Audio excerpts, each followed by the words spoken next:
mo pa ng paraan yun. Next video. Okay, tapos na tayo sa living room, sa room, at sa CR. Ngayon naman, tayo ay pumunta sa kitchen. Ang unang-unang item natin ay ang pantry. Ano siya? pantry. Full space arrangement frame adjustable na Oh. kitchen shelves. Ayan, papakita ko sa inyo yung video nun. Bale, ito siya, yung parang nagdi-divide sa cabinet nyo para magkaroon ng first layer at second layer. Para mas ma-maximize nyo yung space ng cabinets nyo. So, magkano yun? 310 pesos lang. So, sulit na sulit siya kasi originally, nung pinapakabit ko yung cabinet, tinanong na ako ng parents ko kung ano bang gusto ko na ilang layer ba. Parang naisip ko, okay lang siguro 2 layer, parang ganyan. Ang taas niya, parang nasayang yung space kasi di ba may mga baskets ako dun sa pantry.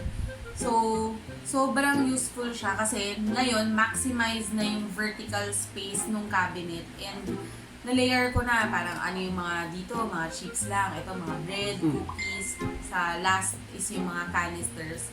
So, sobrang useful siya. Pero ang downside niya lang is hindi niya kaya, kasi parang originally para siyang pang-manage or pang-organize ng mga plates, mga lutuan, yung mga kawali. Pero hindi niya kaya, parang hindi niya makakaya yung weight ng ano.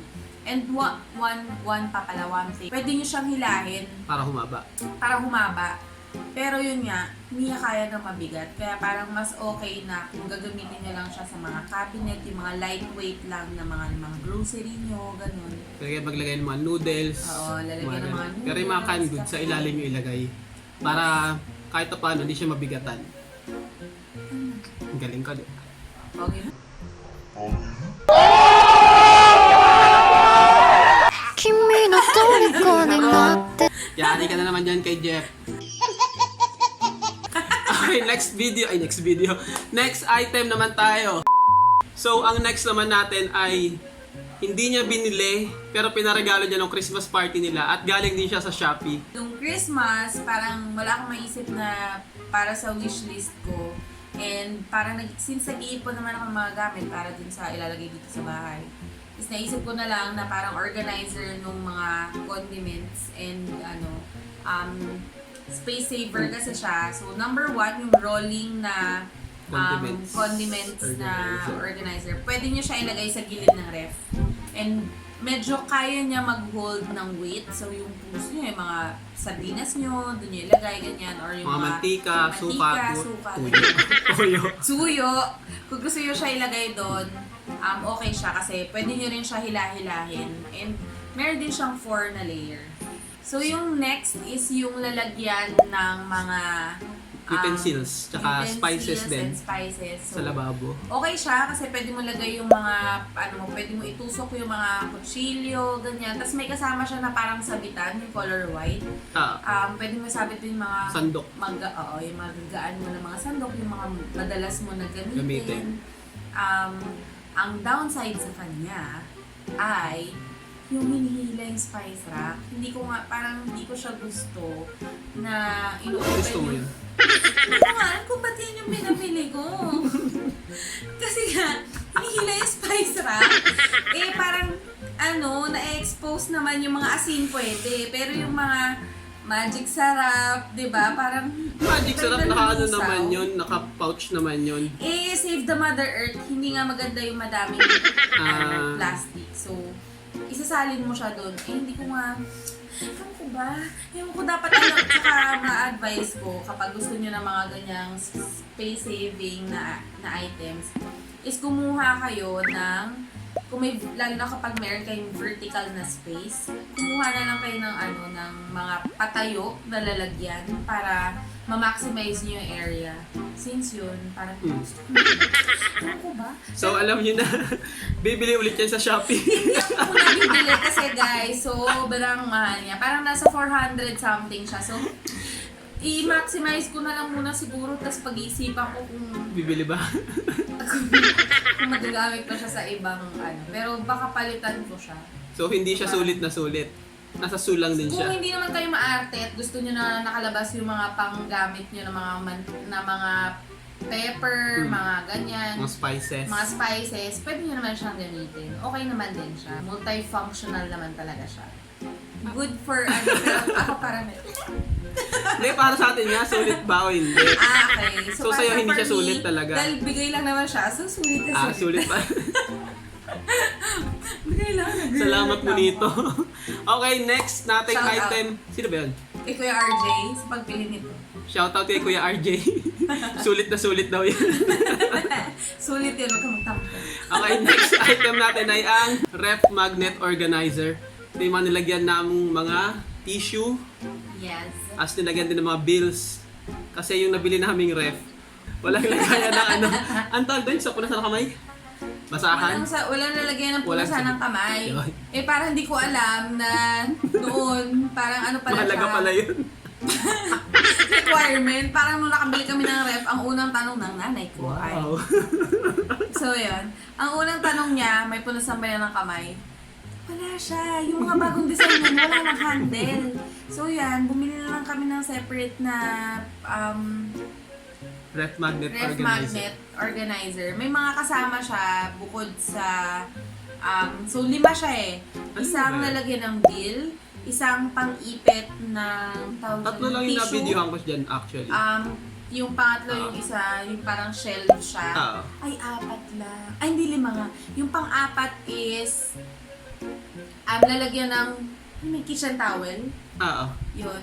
And yung Ano, pang-5 ay, bilog, is... yung parang ano? Oo, yung Tissue na pang-5 mahaba. is yung parang may mga hook. So, lalagyan niya lang dito yung mga... Wala ako nung dalawa actually, yung sa lagayan nung sa kitchen towels.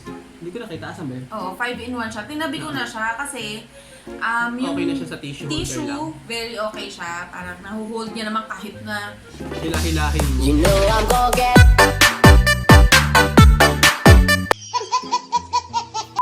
Yun yung gamit nila yung pop-up kesa dun sa pop-up. roll. na kasi yung malaki. roll, di ba parang pagka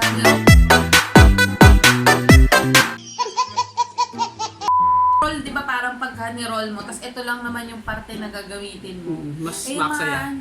mga pamangkin ko dito, parang ano, Yun yung kanina, yung nakita nyo kanina sa likod, yun. parang unlimited yung supply Grabe yung nila. gumamit ng tissue. Malapit ko na nga ibayad sa grocery ng mga batang ko. Anyway, yung isa, lalagyan namin ng ano, ng bills. Tapos yung Yung nasa likod, ano yung laman nun? Pinidyohan ko yun. patungan lang siya eh. Ano, nilalagyan ko lang siya ng mga something na, kunwari mga, since ngayon, di ba, madalas tayo lumabas, kailangan natin ng mga alcohol, yung mga spray bottle Okay. ng mga alcohol. Doon ko lang siya pinapatong para pag lalabas ako, Yung parang bitbitin kuha ka lang agad. ng kuha. Yung lalagyan ng basahan. Asan? Dahil nga, requirement ito ng mga parentals, binili ko sa mami ko. Kasi bumili din siya ng similar na ref na meron kami. And wala nga sabitan. So sila yung yan, gumamit oo. nung sa basahan. So ginamit na nilalagyan ng punasan ng kamay. So yung isa, yung para sa kitchen towel, hindi siya sturdy. Actually, di ba pag hinihila mo yung kitchen towel, parang mananakit ka.